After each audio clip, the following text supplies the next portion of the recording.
Al-Baqarah 184. Rahim. Ayyaman ma'dudat. Faman kana minkum maridun aw ala safarin fa'iddatun min ayyamin ukhra. Wa 'alal ladzina yutiqunahu fidyatun ta'amu miskin. Faman tatawwa'a khairan fahuwa khairul lah.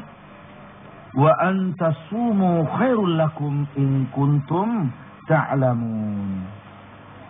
Maknanya ayyaman ma'dudat. Kewajiban puasa itu dalam beberapa hari yang tertentu. Beberapa hari yang terbilang. Faman kana minkum maridun. Maka barang siapa di antara kamu yang maridun, yang sakit. Au ala safar, atau dalam safar. Musafir. Dalam perjalanan. Fa'iddatum min ayyamin ukhar. Maka hitunglah olehmu beberapa hari yang lain. Dengan hari-hari yang lain. Sebanyak kita meninggalkan puasa itu. Selama sakit atau pergi dalam perjalanan. Wa 'alal ladzina yutiqunahu. Dan atas orang-orang yang sulit, payah untuk melakukan puasa. Fidyatum ta'amu miskin. Maka hendaknya membayar fidyah.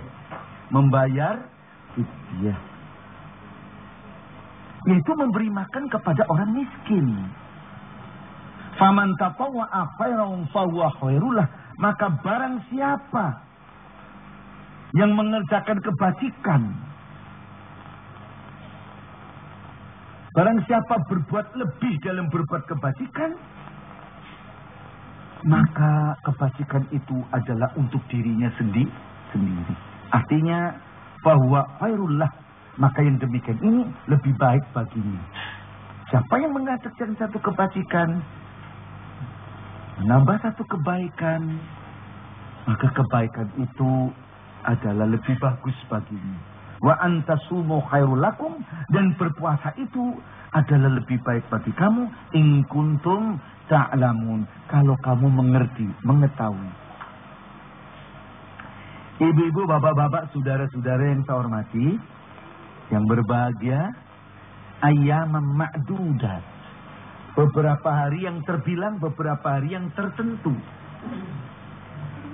Ayat ini menunjukkan bahwa kewajiban berpuasa itu adalah beberapa hari yang tertentu. Beberapa hari yang tertentu, beberapa hari yang terbilang di sini maksudnya mana? Ayat ini diterangkan oleh permulaan ayat yang ke-185. Yaitu apa? Syahrul Ramadan alladzi unzila fihi al-Qur'anu hudan lin-nasi wa bayyinatin minal huda wal furqan. Faman syahida, barang siapa yang menyaksikan minkum syahra, sebagian daripada kamu bulan itu, falyasum, maka hendaknya mereka dia memuasainya. Loh, jadi dimaksud dengan beberapa hari di sini, beberapa hari yang terbilang adalah hari-hari yang ada dalam bulan Ramadan. Sebab ini disebut puasa wajib Ramadan. Berapa lama harinya? Harinya ada berapa hari? Nah, harinya bisa saja. Namanya 1 bulan Ramadan itu. Ramadan 1 bulan Komariah. Ya. Itu bisa 29 hari, bisa pula 30 hari. Rasulullah sallallahu alaihi wasallam selama hidupnya melakukan puasa Ramadan, hanya sekali beliau melaksanakan puasa 30 hari. Hanya sekali. Selebihnya adalah 29 hari. Ini sering dikedepankan oleh orang-orang pada kebanyakan pada saat sekarang ini. Jadi itu yang dikatakan beberapa hari di sini ayyaman ma'dudat, adalah jumlah hari di dalam bulan Ramadan. Yang bisa 29 hari, bisa 30 hari. Tidak selamanya sama. Demikian ibu-ibu, bapak-bapak, saudara-saudara yang saya hormati, yang berbahagia semuanya. Sekarang kita bergeser. Ayat ini menunjukkan meskipun kewajiban puasa itu dikenakan kepada semua orang yang beriman. Dikenakan kepada semua orang yang beriman.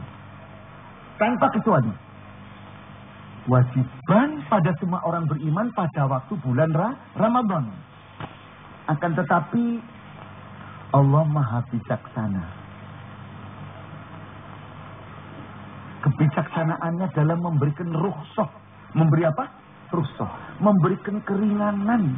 Memberikan dispensasi. Kepada orang yang beriman, tapi dalam keadaan sakit atau dalam perjalanan. Ayat ini masih menyatakan, faman kana minkum maridon. Maka siapa saja man. Kalau menurut usul fikih amah berarti umum. Siapa saja man. Dulu, sekarang, yang akan datang. Laki-laki apa wanita. Pegawai negeri atau swasta. Gitu kan? Man siapa saja. Pedagang besar apa pedagang kecil. Kaya apakah miskin. Man barang siapa. Siapa saja. Karena adalah dia minkum. Sebagian dari kamu. Kamu orang yang beriman. Kumnya dhamir mukhatab. Aidnya ilal ladzina amanu. Ayat yang 183. Ya ayyuhal ladzina amanu. Minkum sebagian dari kamu orang yang beriman. Maridon sakit. Au ala safar, atau dalam keadaan safar. Fa'iddatun min ayamin ukhor. Maka hitunglah olehmu hari-hari yang lain. Maksudnya boleh kamu tidak puasa, tetapi dihitung, dibayar dengan hari yang lain di luar bulan Ramadan. Ibu-ibu, bapak-bapak, saudara-saudara yang berbahagia, ayat ini sama sekali tidak menerangkan sakit yang kayak apa, musafir yang kayak apa. Yang seperti apa? Belum ada penjelasan. Dan tidak ada penjelasan dalam ayat ini. Nah, berdasarkan bunyi ayat yang semacam ini, maka pendapat ulama menjadi berbeda. Artinya, mempunyai pengembangan pemikiran, pemahaman yang satu dengan yang lain menjadi berbeda. Sebab memang ayat ini tidak menerangkan, tidak memperinci jenis, sifat, ukuran tentang kadar sakit. Sakit yang kayak apa yang orang itu boleh berbuka.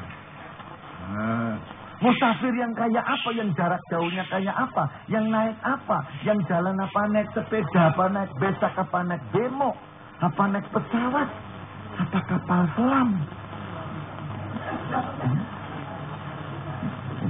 Itu tidak ada. Maka ulama menurut hasil ijtihadnya masing-masing pada berpendapat antara lain upamanya ya ijtihad dari Ibnu Sirin dan Daud Az-Zahiri. Beliau ini mengatakan bahwa dibolehkan tidak berpuasa bagi setiap orang yang sakit dan musafir tanpa membedakan sakitnya itu berat atau ringan. Gitu? Berat apa ringan tanpa dibedakan. Pokoknya sakit. Demikian pula dalam hal perjalanan jadi musafir. Jauh apa dekat, pokoknya musafir. Menurut Ibnu Sirin dan Daud Zahiri. Alasannya karena memang ayatnya tidak menerangkan apa-apa.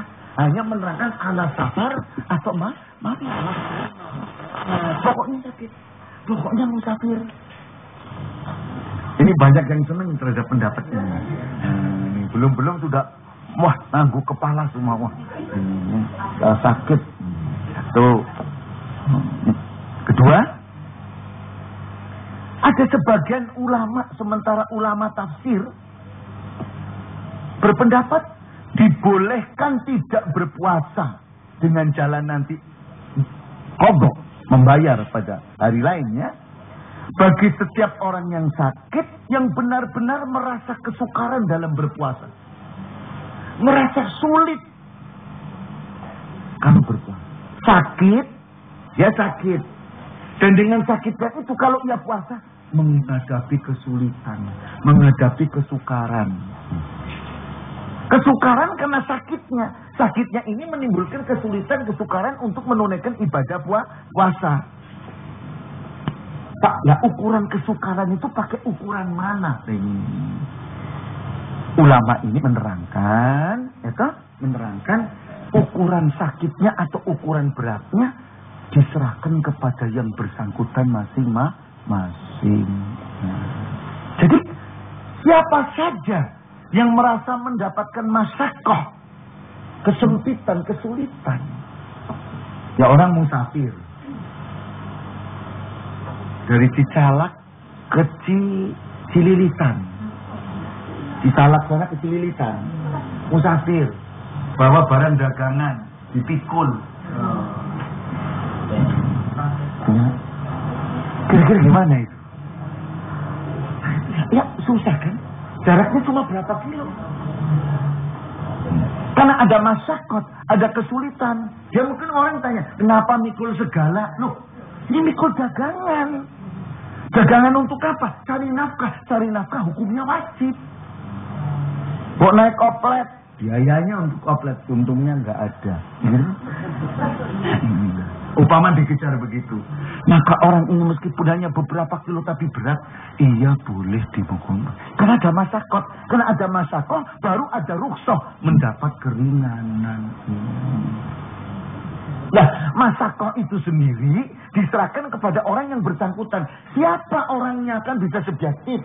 Ya, orangnya orang yang beriman dong. Orang beriman itu orang yang merasa sayang kalau dirinya tidak melaksanakan puasa ini. Dikit sakit, puasa, buka deh. Emak, kemarin nggak emak loh, setelah puasa emak. Ini menunjukkan soal imannya. Bab ini yang diperintahkan yang beriman. Ya ayyuhalladzina amanu. Hei orang yang beriman. Itu yang biasa ngomong orang yang beriman. Yang diserahin ngukur itu orang yang beriman. Orang yang merasa kecewa, merasa rugi kalau sampai tidak puasa. Betul. Jadi bukan orang yang sakit dikit, wah buka lah ini. Ini memang imannya iman pas-pasan. Nah gitu kan. Dapat dimengerti kan? Oh, pergi dari Jakarta ke Surabaya, naik pesawat. Sulitnya apa? Baru duduk ngantuk, lihat dia sudah nyampe. Turun di airport jadi jemput mobil, mana ada orang naik pesawat pulangnya lari. Kan nggak ada kan? Lah. Tukang becak lagi nanti tuh ya. Wa 'alal ladzina yutiquna fidyatun ta'amun miskin nanti itu. Ini orang bisa terjadi. Ya. 2 orang kena influenza, flu. Ini kekuatannya si influenza sama. Kabarnya influenza sama. Tapi yang dikenai yang satu 35 tahun, yang satu 60 tahun. Oversweet. Oversweet, gitu kan? Lebih dari 60. Oversweet. Swida itu 60 ke atas. Ini maaf yang oversweet jangan, wah ini ngeledek saya enggak. Ini. Overseket. Maksudnya gitu. Overseket gitu ya. Ini. Nah. Jadi bagi yang 35 tahun, flu yang semacam ini biasa saja. Tapi bagi yang 60, ya Allah ya Rabb. Aduh, sudah tuh. Kunang-kunang, udah kunang-kunang di. Tapi bagi yang umur 35 tahun kayak Mas Jadi ini, wah tuh. Itu aja tuh. Masih tegak aja. Apalagi tahu ikan pepes. Wah, udah. Malamnya bukanya ikan pepes. Wah, makin kenceng puasanya. Kan gitu. Dasar. Kan gitu kan. Ini kan. Nah, tapi orang yang umurnya 60 tahun. Udah tuh. Nah, ini jangan terus dikatakan Ini kok buka lari, ya, umurnya udah lain. Maaf, ada yang sama umurnya. 135 tahun, 135 tahun. Kekuatan flu-nya sama-sama. Tapi maaf, daya tahannya tidak sama. Yang satu pernah sekolah STO, yang satu enggak. Wah, kan lain. Upama ini mah, ya tidak sih? Lain. Jadi begitulah ya. Jadi apa? Itu diukur oleh orang yang bersangkutan. Siapa orang yang bersangkutan? Orang-orang yang beriman. Nah, jadi bukan diserahkan pada orang yang tidak beriman, Deli nggak puasa. Maaf ya, ibu-ibu saja. Ibu-ibu yang beriman. Sampai kadang-kadang mengajukan pertanyaan kan. Bagaimana Pak supaya puasa saya lempeng deh, nggak pakai utang. Saya minum tablet kan gitu kan. Itu menunjukkan keimanannya ingin puasa terus. Yang merasa kecewa kalau kena menstruasi. Ini ibu yang imannya bener nih. Kalau yang imannya pas-pasan aku kok nggak menemel malah gitu.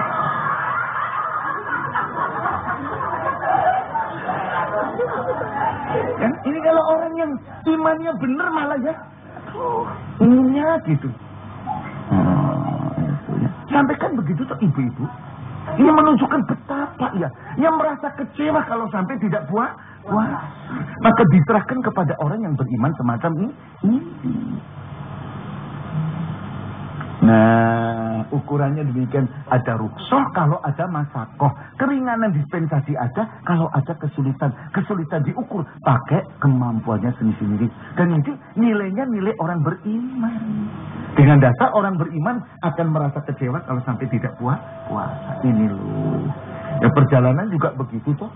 Tidak sama. Baik. Ada lagi yang ketiga. Pendapat di mana dikatakan dibolehkan tidak berpuasa bagi orang yang sakit dan musafir dengan ketentuan tertentu, yaitu sakit berat. Sakitnya sakit berat.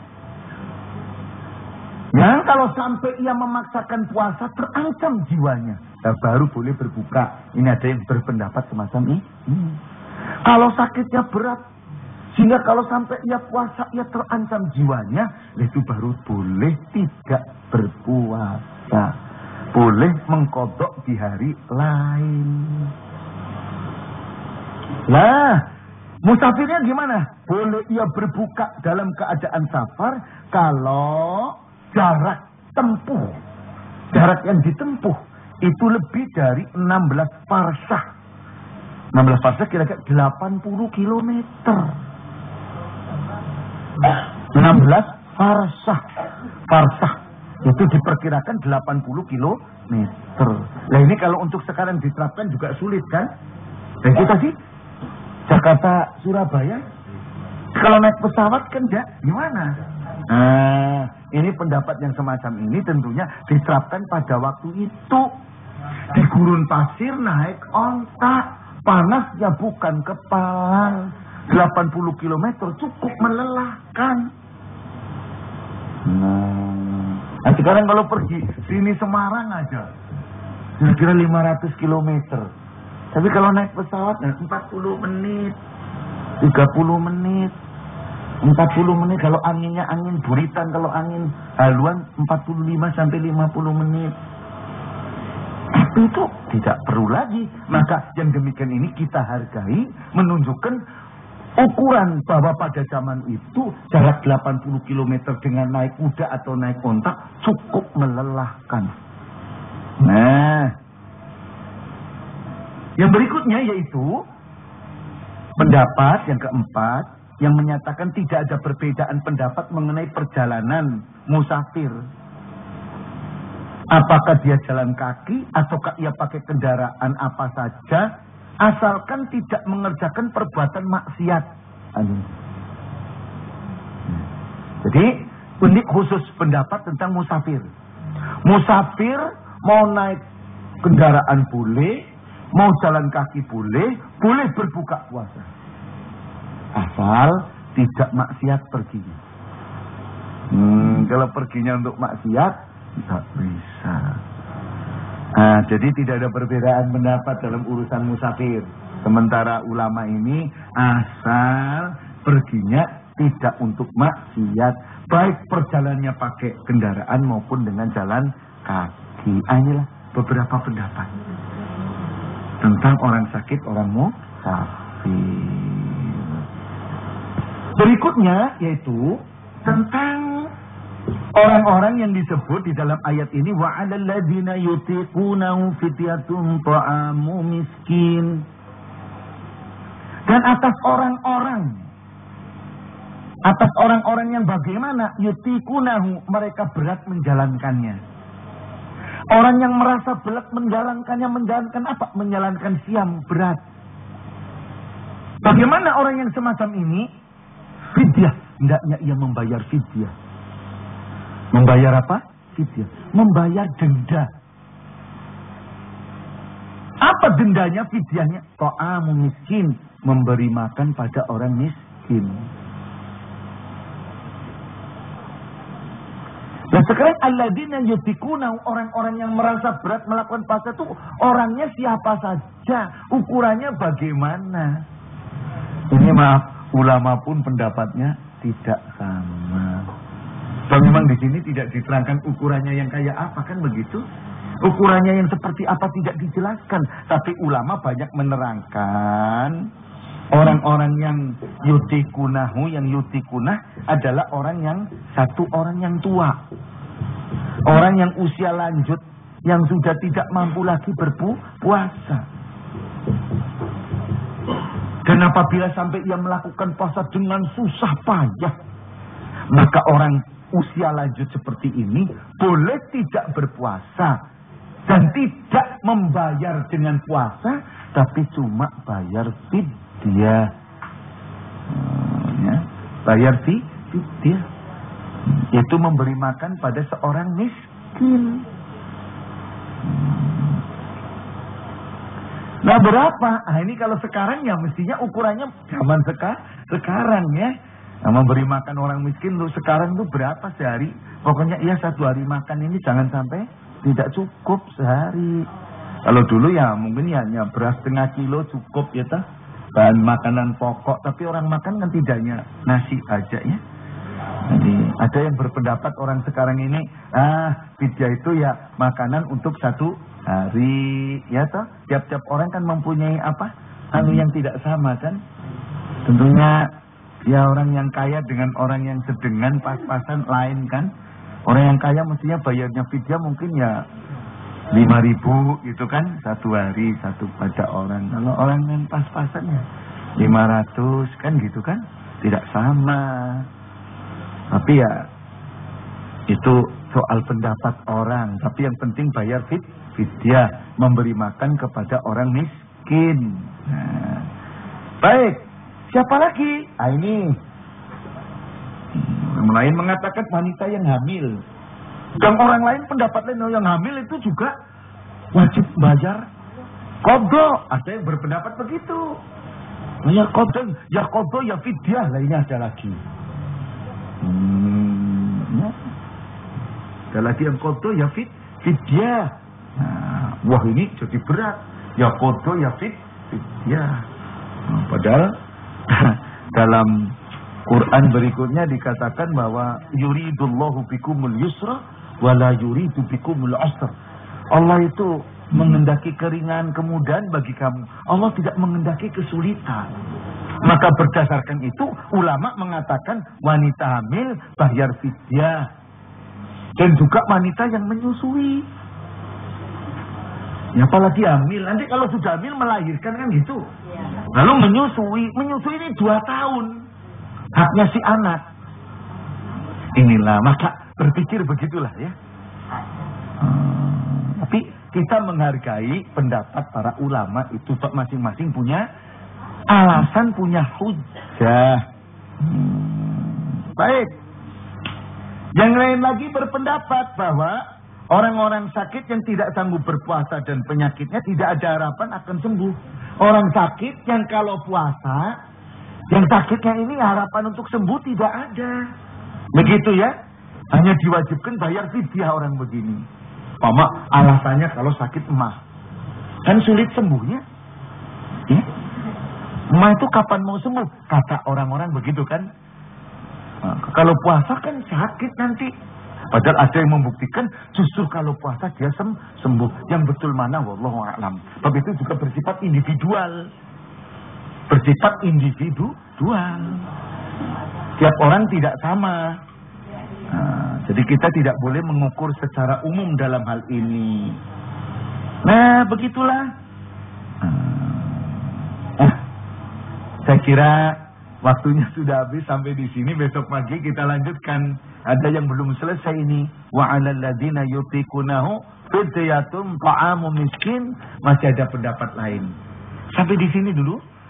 Mari kita tutup bersama-sama dengan membaca Alhamdulillahi Rabbil Alamin. Wabillahi taufiq wal hidayah. Assalamualaikum warahmatullahi wabarakatuh.